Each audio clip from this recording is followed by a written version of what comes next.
O Brasil foi eleito o segundo país mais promíscuo do mundo. Isso mesmo, o segundo país mais promíscuo do mundo. Ele só está perdendo nisso para a Austrália. Mas, infelizmente, aí o nosso país ele foi eleito como o segundo maior país mais promíscuo do mundo. Um país onde, né, a questão aí dessa área, ela não é só aquilo que é levado ao normal, mas ela muitas das vezes é levada ao extremo, e ao extremo muitas das vezes que acaba prejudicando as próprias pessoas ou prejudicando a si mesmo. Mas o que acontece? Será que isso é bom? Acabou tendo aí essa notícia, muita gente acabou falando, foi divulgado em diversos canais aí nas redes sociais essa notícia, inclusive teve muita gente que comentou: a gente tem que se esforçar mais para ser o primeiro. O que está acontecendo que a gente não é o primeiro? A gente está deixando outros países serem o primeiro. Teve gente que falou: a culpa é dos crentes, é os crentes como eu escolhi esperar que está fazendo com que o nosso país não seja o primeiro, então a gente tem que pegar e ser o primeiro. Mas afinal de contas, será que isso é bom? A primeira coisa que acontece que eu quero mostrar para você e mostrar para você que isso não é bom é justamente com o nosso vídeo que a gente tem aqui no canal, que é o vídeo Por que os homens estão sem atitude? Porque os homens da igreja estão sem atitude. Um vídeo que bateu aí muitas visualizações, mas eu quero recomendar você a ir lá nesse vídeo e simplesmente ler os comentários. Vai lá e leia os comentários para você pegar e entender como que tem pessoas magoadas nessa área, como que tem pessoas que foram simplesmente ofendidas e até mesmo hoje lida com as consequências de um país onde na realidade ele tem aí a promiscuidade aí nessa área, como colocando ele quase no topo ali da tabela desse ranking aí. Se você for lá e for ver, você vai descobrir um monte de gente que foi magoado, que foi ofendido por conta disso. E se isso fosse uma coisa legal mesmo, uma coisa assim que é muito bacana, a gente não teria tanta gente ofendida aí e tudo mais. E antes de continuar esse vídeo, eu quero relembrar vocês o meu nome. Meu nome é Rafael Loures. Sejam todos muito bem-vindos a mais um Amigo Jesus. E eu quero falar com vocês que eu sirvo com jovens lá na minha igreja, e não só isso também, eu trabalho com histórias em quadrinhos. Olha aqui, essas daqui são algumas histórias em quadrinhos, e aqui a gente tem a nossa história em quadrinhos autoral, que é os Supermanos. É uma história em quadrinhos que fala que se existissem super-heróis cristãos aqui no Brasil, como que eles seriam, né? E é justamente isso aqui. A gente também fala um pouquinho sobre hedonismo, que é essa busca desenfreada do prazer, e que muitas vezes o hedonismo ou o prazer ele pode ser uma coisa boa, mas que no final ele pode te matar. É isso mesmo, é isso daqui. Se você se interessou pela história dos Supermanos, não deixe de ler. O link está aqui na descrição, e não só na descrição, está nos comentários fixados no vídeo. E não só isso também, quero convidar você a seguir as nossas redes sociais, que é do próprio Supermanos. Vai lá, dá uma força para a nossa rede social. E não só isso, vai lá e segue o Amigo Jesus. Você quer saber mais do nosso conteúdo? A gente posta também tirinhas lá, mas eu também falo às vezes sobre relacionamento, sobre Bíblia, sobre teologia. Tem lives muito bacanas lá no perfil do Amigo Jesus, não perca. Mas voltando a falar sobre esse assunto, que o Brasil ele foi eleito aí o segundo maior país mais promíscuo do mundo. Infelizmente a gente tem visto isso na nossa sociedade. Parece que é uma coisa boa, mas não é, porque primeiro a gente está lotado de gente que está com mágoa, ferida. Tem gente que hoje não quer casar. Você vê hoje homens não querendo casar com mulheres, mulheres não querendo casar com homens, simplesmente porque enfrentaram relacionamentos que foram terríveis. Foi uma verdadeira guerra. Trouxe muita mágoa, tanto um quanto para o outro. Você vê hoje, inclusive, igual no nosso canal aqui, homens, gente, que foram completamente decepcionados pelas mulheres, que se deram ao máximo pelo relacionamento, foram homens sensacionais, homens bacanas, mas que no fundo acabaram aí sofrendo porque a pessoa não foi de igual valor. Às vezes rolou uma traição, às vezes rolou uma troca, às vezes quando a pessoa passou uma dificuldade, rolou um abandono. É só ir lá no vídeo, vai lá no vídeo que fala sobre por que os homens da igreja estão sem atitudes, que você vai ver nos comentários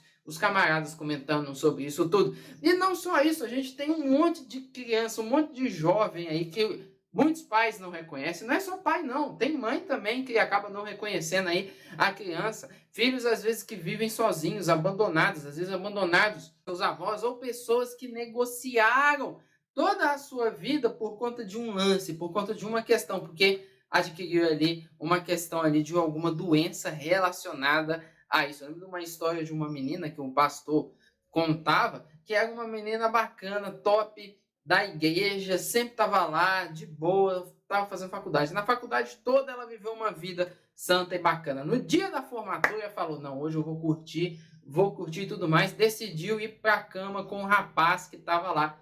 Ela foi para a cama, passou alguns meses, ela começou a passar mal e ela descobriu que ela estava com HIV. E isso mudou toda a vida dela por conta de um lance. Uma coisa só que ela decidiu fazer e falou assim, não tem nada a ver, não vai acontecer nada comigo. Isso são consequências de um país promíscuo, sem contar muitas das vezes as questões que a gente vê aí, infelizmente, acontecendo com crianças, e não só isso também, toda a questão da sexualização e precoce e tudo mais que acontece, que tem trazido coisas ruins aí para as pessoas, né? E aí é um tema que é muito complicado, mas que revela que a nossa geração, que o nosso mundo está doente. Se for para pensar, vamos pensar na televisão dos anos 90, o nosso país ele é um dos países realmente que é muito sexualizado. Por exemplo, você tinha programas infantis que tinham mulheres, que eram mulheres completamente exuberantes, mas com roupas completamente, né, apelativas. Por que eles faziam isso nessa época? Era justamente pelo fato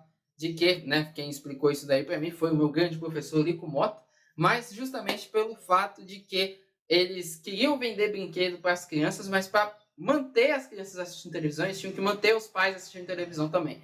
Os pais não iam assistir desenhos, os meninos iam assistir desenhos.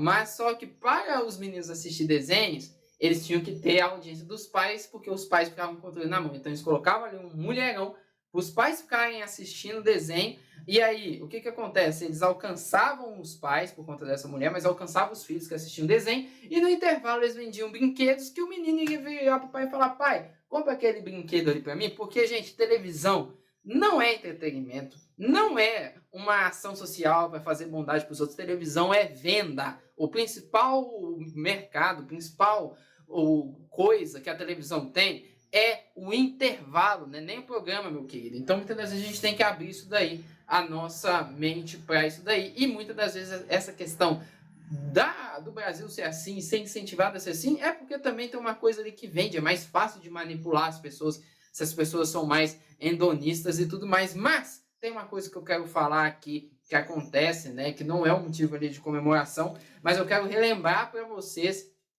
o que a Bíblia diz, né, sobre isso. Hoje eu até estou com uma Bíblia de papel aqui para falar sobre isso, que isso aponta para algo que vai acontecer lá no fim, lá em Daniel 8:23, diz o seguinte: no final de seu reinado, quando o pecado estiver no auge, subirá ao poder um rei feroz, mestre de intrigas. Ele se tornará muito forte, mas não por seu próprio poder. Causará uma terrível destruição e terá êxito em tudo que fizer. Destruirá líderes poderosos e devastará o povo santo. Será um mestre do engano e se tornará arrogante. Destruirá muitos sem aviso. Chegará a enfrentar na batalha o príncipe dos príncipes, mas será quebrado, embora não por força humana. Isso daqui é algo que está acontecendo, que o profeta Daniel, no livro de Daniel, ele acaba tendo uma visão e um anjo vem explicar para ele sobre os acontecimentos do fim. É uma visão, é uma profecia que você tem uma questão que aconteceu já na história, que era um dos reinos, né? Como por exemplo essa profecia aqui, ela explica os reinos que aconteceram depois, como por exemplo o Império Grego, aí, o reinado da Grécia e tudo mais, mas também aponta para uma coisa que está lá no final, que é a questão ali de quando acontecer o anticristo, quando o anticristo chegar. E quando o anticristo chegar, o texto já fala que o pecado estará no auge. E uma das coisas que eu quero falar com vocês e alertar é que a gente caminha a passos largos para um mundo onde o pecado vai estar no auge. A gente ouve falar de guerras, a gente ouve falar aí que cada vez mais a promiscuidade está aumentando, como o Brasil é o segundo maior país promíscuo do mundo. A moralidade está vivendo uma crise, a gente está tendo uma crise de identidade, então a gente caminha a passo largo para que o pecado alcance o auge. E cada vez mais tem pessoas incentivando que o pecado chegue no auge. Então uma das coisas que eu quero alertar é que o que está acontecendo é algo que Deus já falou que iria acontecer. O pecado iria chegar no auge, para que então o anticristo, o homem da iniquidade, chegue aí com o seu império, com o seu reinado. É essa que é a questão. Então, quando a gente olha para isso, a gente tem que entender que isso é um alerta para a gente entender que Jesus está voltando. Apesar de tudo isso, essa questão toda que a gente está vendo é que Jesus está voltando. Né? Isso daí é um alerta também para a gente. Que o pecado está alcançando o auge, o anticristo está vindo, mas Jesus está voltando também. E aí eu quero voltar para você e perguntar, o que você tem preparado para esse retorno de Jesus? O que você tem preparado aí para quando Jesus voltar? Né? Ah, Rafa, Jesus não vai voltar, tá voltando há séculos e não voltou nunca. Tá, mas a Bíblia está falando que o pecado tem que alcançar o auge ainda para isso tudo acontecer. E a gente está caminhando para o auge. E aí? Você vai negociar muitas das vezes a sua eternidade? É uma eternidade, é uma coisa muito séria. Então, quando Jesus voltar, como é que você vai estar? Né? Como é que vai estar aí a sua vida e tudo mais?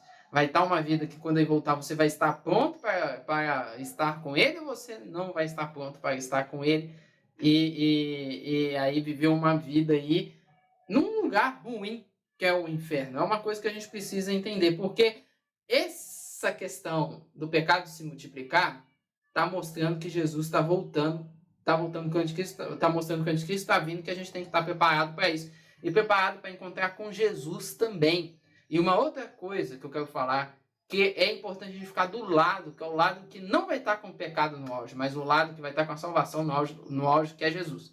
É isso que eu quero salientar para vocês, é isso que eu quero falar para vocês que estão aqui me ouvindo e tudo mais. Né? E uma outra coisa, gente, a gente precisa começar a voltar a mostrar que uma vida santa, uma vida organizada, uma vida de acordo com aquilo que Jesus falou é o suficiente para mudar a sociedade que a gente está reclamando. Muitas das vezes eu vejo pessoal nos próprios vídeos, como eu fiz aí, eu falei porque os homens da igreja estão sem atitude, eu gravei o último vídeo também falando sobre as mulheres estão repelindo os homens. Vou fazer uma playlist aqui no canal para você que quiser assistir todos. Mas tudo isso acontece porque a gente, no fundo, está longe de Jesus. O que resolve isso, gente, é Jesus. Não tem outra coisa que resolve, não. Beleza? Então, no mais é isso. Que Deus abençoe vocês. Muito obrigado por estarem aqui no nosso canal. Que Deus abençoe vocês. E uma das coisas que eu tenho para dizer, não deixe de se inscrever, curtir, comentar e compartilhar. E até a próxima, tá bom, gente? E não deixe de ver os vídeos que eu indiquei, que tá passando por aqui. Tamo junto.